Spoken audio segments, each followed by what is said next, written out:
सांप्रदायिक आणि पूर्ण परिवार फ्री अँड फ्रँक असं वैभव त्यांना मुळातच लाभलं. एवढा भाग्यशाली जीव त्यांना आमंत्रित करीत आहोत. दत्त भक्तपरायण पल्लवीताई हिंगणे संतानगर शेगाव.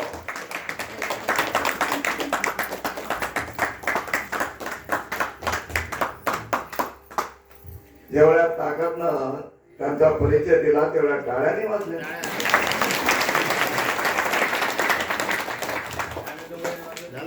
आनंद देवदत्त सद्गुरु महाराज की जय. अत्र श्वासया माये की जय. आनंद चिंतनम श्री गुरुदेव दत्त समर्थ सद्गुरु दत्तपुरी महाराज की जय. मंचकावरील गुरुवर्य ताराचंद महाराज, प्रज्ञानाची गाडी अभ्यासक मेंढे मामा आणि मंचकावरील सर्व दत्त भक्तपरायण गुरुतुल्य गुरुबंधू महाराज सर्वांना आनंद देवदत्त, सर्वांना गुरुबंधू गुरुभगिनी यांना आनंद देवदत्त, आनंद देवदत्त. तर आज विषय दिलेला आहे मामांनी की आनंद संप्रदायात असणाऱ्या भक्ताचे आचरण कसे असावे. तर बघा, आचरण हे आपल्याला काहीच माहित नव्हतं. मी एक गृहिणी, मला काही कळत नव्हतं. नामस्मरण करणे, पूजेला जाणे, 2-3 दिवस लगातार पूजेला जाणे आणि आपला गृहस्थ सांभाळणे. त्यानंतर मामा आपल्या जीवनात आले कोरोना काळामध्ये आणि आम्ही ग्रुपमध्ये जॉईन झालो. तेव्हा खरोखर आचरण काय असावं हे आम्हाला मामांनी आणि ताराचंद महाराजांनी शिकवलं. निज गोज सांगुनी कानी, मस्तकी माझ्या ठेवून पाणी. निज गोज सांगुनी कानी, मस्तकी माझे ठेवून पाणी. ज्ञान अंजन डोळा भरुणी, ज्ञान अंजन डोळा भरुणी.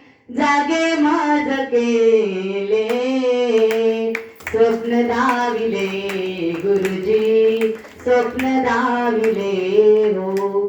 असं स्वप्न दाखवलं. आम्ही पूजेला जात होतो. आम्ही चांगलं म्हणतो म्हणून आम्हाला बोलवायचे आणि बस रात्रभर पूजा होत होती आणि ते गृहस्थ बस त्या दिवशी झोपून राहायचे पूजेत. त्यांच्या घरमालक सुद्धा झोपायचे. आम्ही रात्रभर जागरण करायचो. म्हटलं हे काही बरोबर नाही.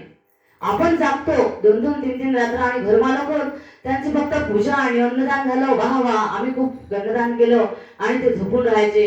मी म्हटलं हा आवाज महत्वाचा नाही आणि आपल्याला येते तेही काही कामाचा नाही. आपण जाऊ नये. आपल्या 3-3 दिवस रात्रभर जागरण करतो आणि त्याच्या जीवनात अंधारच आहे, काही फायदा नाही. आपण पूजा करून सुद्धा शेवटी आम्ही प्रयत्नावर मुकुमारीकडे वळलो. की कशामुळे, तर बघा आम्हाला अनुभव आला की आपण पूजा करतो पण आचरण काहीच करत नाही. आचरण जर केलं नाही तर त्या पूजेलाही फायदा नाही आणि ती वाहा ते अन्नदान, वाहा मोठी पूजा आणि खूप सारे फुलं, काही अर्थ नाही. त्यासाठी आचरण आवश्यक आहे. मनाचं पुष्प पाहिजे. काही गरज नाही एवढी वाहवा करण्याची. आणि स्वयं आपण काय आहे ते कळलं नाही. कुठून आलो, कशासाठी आलो आणि इथे काय कर्तव्य करायचे तेच आपल्याला कळलं नाही. तर काय झाला, ही पूजा करणं हा देवाभिमान झाला की मी काय, माझं काय. शेवटी आपण कशामध्ये आहोत, देह अहंकारामध्ये. त्याला काही फायदा नाही. आणि सत्य ज्ञान याची गरज आहे असं मला निरंतर वाटत होतं आणि ती भर माझ्या मनातली काढून टाकलेली आहे. तर मेंढे मामांनी सत्य ज्ञान दिलेलं आहे. सत्य ज्ञान मामांमुळेच कळलेलं आहे. आणि खरोखर जे ग्रुपमध्ये जुळलेले आहेत आणि त्यांच्या घरी जी पूजा होत असेल तर ती कशी होत असेल, तर ज्ञानयुक्त ते पूजा करत असतील, चतुर्मास करत असतील, ते आचरणयुक्त, ते ज्ञान आणि ते नाम आपल्या मनामध्ये भिडलेलं आहे. आणि ते स्वरूप तर आज चतुर्कर सरांनी तर दाखवून दिलेलंच आहे. तर बघा, खरोखर हे आचरण मी जे शिकली असेल ते ताराचंद महाराजांकडून, त्यांची त्या तपस्या आणि सेवा हे पाहून असं वाटते खरोखर आपण तसं आचरण केलं पाहिजे. त्याशिवाय या जीवनाचा उद्धारच नाहीये. आणि खरोखर या जीवनाचं सार्थक करायचं असेल तर खरोखर ताराचंद महाराजांचं जे हे आहे जीवन, त्यांच्या जीवनाचा आदर्श आपण घेतला पाहिजे आणि त्यांच्यासारखं बनण्याचा प्रयत्न केला पाहिजे. तर खरोखर या ग्रुपशी जुळल्यानंतर मला असा अनुभव आला की खरोखर आता आनंद संप्रदायाचं भविष्य उज्ज्वल आहे, उज्ज्वल आहे, उज्ज्वल आहे.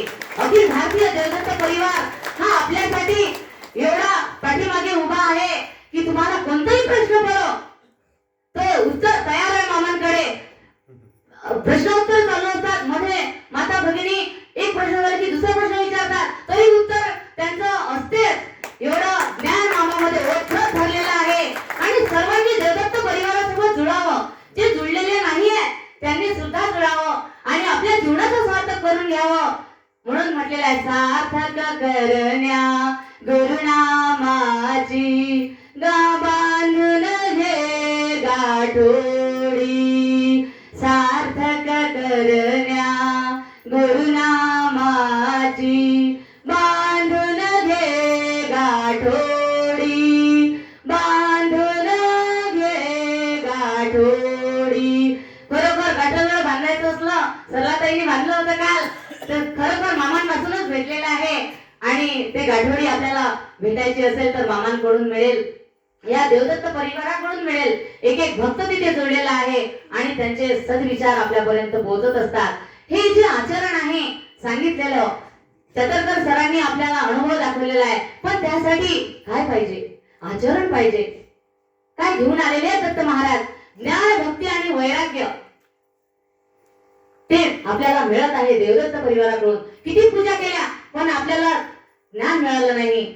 आणि आपण फक्त फुलं आणणे, काल सांगितलं आपल्याला, फुलं आणणे, हार करणे आणि त्याच्यात 2-2 तास गमावणे, त्यात काही अर्थ नाही.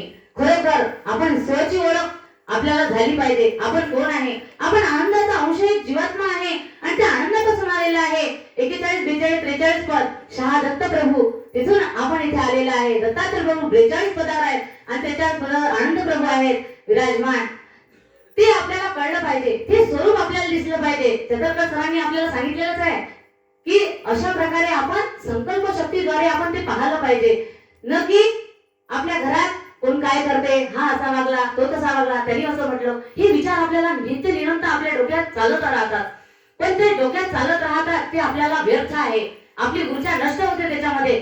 त्याऐवजी आपण दत्तप्रभूचं स्वरूप आठवायचं. प्रकाशाचा देह, प्रकाशात शरीर, प्रकाशात्मक परमात्मा स्वयं तेज पुंज आहे. त्याच्या शरीरात रक्त नाही, मांस नाही, नाड्या नाही, केस नाही, पंचकृत म्हणजे पंचमहाभूताचे योगही त्याच्यात नाही.